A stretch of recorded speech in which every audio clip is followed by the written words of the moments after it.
many ways you've been living like an actual vampire, indeed like the master vampire in the movie. The proverbial vampire. Now, it's kind of astonishing to me that this story, this aspect of Dracula's history, is something we've not really seen explored to this level in cinema before. Was that one of the reasons that really got you excited about taking on this project? Yeah, I don't think a lot of people realise that Dracula was based on a real historical character. It was Vlad, Prince of Wallachia, and our story takes place in the 1460s. He became later known as Vlad Tepes or Vlad the Impaler because of his choice of ruling his people and those who tried to come into his country, and he was responsible for many deaths that gave him this name of the Impaler. It's some suffix to have after your name, isn't it? It really it's a statement of intent if you're called Vlad the Impaler. I mean, it was his management techniques. Questionable, but it's what he became known for.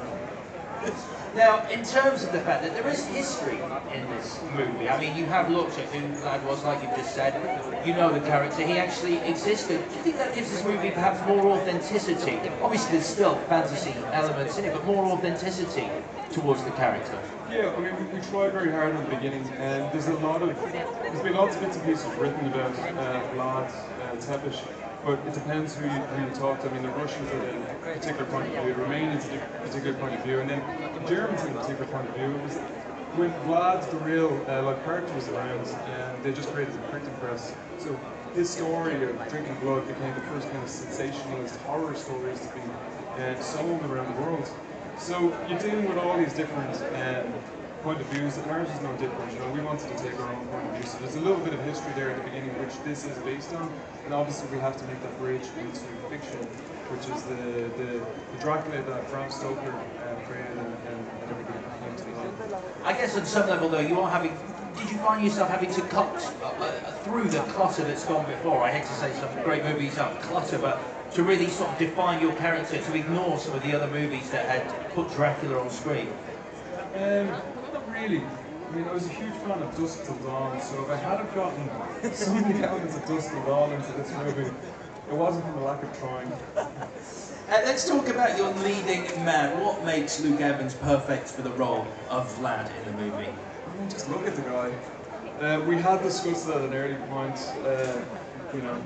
Vlad had a very questionable 1970s kind of cop moustache in these old paintings of his that we wanted to try and embrace. But when we came around, he had this great physicality. First off, I started to talk to him. There's a very sensitive guy there that I became friends with over the course of doing this, and somebody that would also be a great supporter of me and somebody that I'd support. And it was so easy. It was so easy to work with the guy. Both a brilliantly technical actor and just a wonderful human being to work with.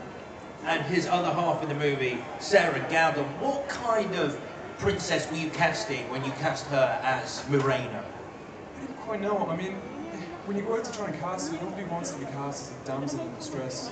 They want to be a strong female role, and to many, to a large degree, she's the greatest opposition in his life. She's the one that forces him to make these really difficult decisions, and she's the catalyst in him becoming this dark force of this vampire. I'm not going to say it's her fault. I'm not going to quite say that. Are we apportioning blame for the whole of Dracula to his missus? I see. Right, final question. What is it about vampires? Because look at the crowd here tonight. People love vampires. What is it about vampires, in your opinion, that makes them such an alluring character to so many people? No, I think there's a really interesting juxtaposition between the person that's on the outside. In Vlad's case, it's like, as we came to know him, Dracula is this like suave, debonair prince, and just this gnarly, hideous human vampire, right below the surface. And there's something complex and interesting about that I think we'll keep on going back to want to explore. Gary, have a wonderful rest of your premiere. Thank you for talking to us. Ladies and gentlemen, the brilliant Gary Shaw! Thank you, Gary. Thanks, Gary.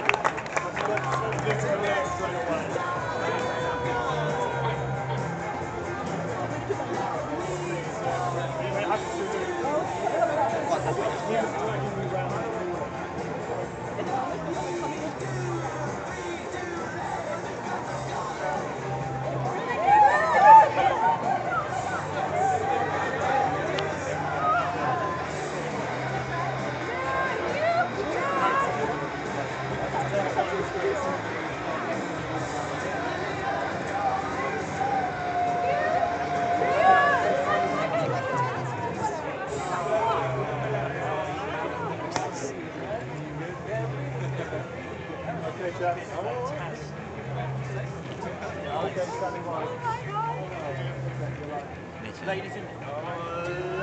and gentlemen. Ladies and gentlemen, I'm joined now by the man of the moment, Vlad himself. It's Mr. Luke Evans! Yes, Luke. Really good. How are you, sir? I'm good. Yeah. And what has the reaction been like? The fans back in Leicester? Really good. Well, I've been with them for the last 2 hours.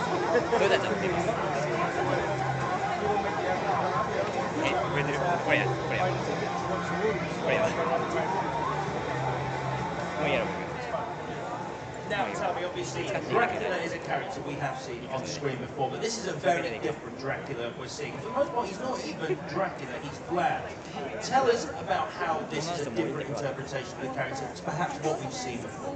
Well, the biggest difference is that it's not the Bram Stoker story. It's 400 years before he was even born, and it's about the human, the man that walked this earth in the 1400s. It's Vlad the Impaler, and it's following his story. It's the human story, which most people wouldn't know about. It's not.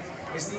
I mean, it is the origin story of the most famous vampire that's ever been written about, and you follow his journey and his tribulations, and you know he's a father and a fighter and a prince and a husband, and a lot of things are going on in his life, and it's a very different story. It's very refreshing, and the response I've been getting from people that have seen the movie is that they are not expecting what they find. I believe you were in New Zealand shooting The Hobbit when you first started talking to Gary Shaw about it. What was it that he said about the movie that made you think, yeah, I want to be part of this? What excited you about the role? Well, I guess it was. Well, I liked the way Gary described what he wanted to do with the film for a start. It was his first feature film. It was my first opportunity to play a title role in a studio movie. There was a lot of things that were firsts here, and I could see his passion for what he wanted to do with this film, and I think a lot of that passion was inside of me as well, and so I could see a lot of reflection. And yeah, we used to have lots of very energized Skype conversations from across the world, and we talked about what we were going to do with this film and the story that we wanted to tell, and we had a lot to prove. Both Gary and I, we had a lot to prove, and we wanted to tell a story that no one would really know a lot about, and yeah, it's the untold story. And that story involves quite a lot of fighting on Vlad's part. It's quite a physical role, and this combined with The Hobbit, you must be getting pretty handy with weaponry these days. How are you with the sword? Was there a lot more training for this? Yeah, I mean, I was in New Zealand shooting the pickups for The Hobbit, the Battle of the Five Armies, which was took about 2 months to do that. And I was training during that for Dracula. So then when I got to Belfast, I carried on training for another 6 weeks before we started shooting the movie, and then trained all the way through the film.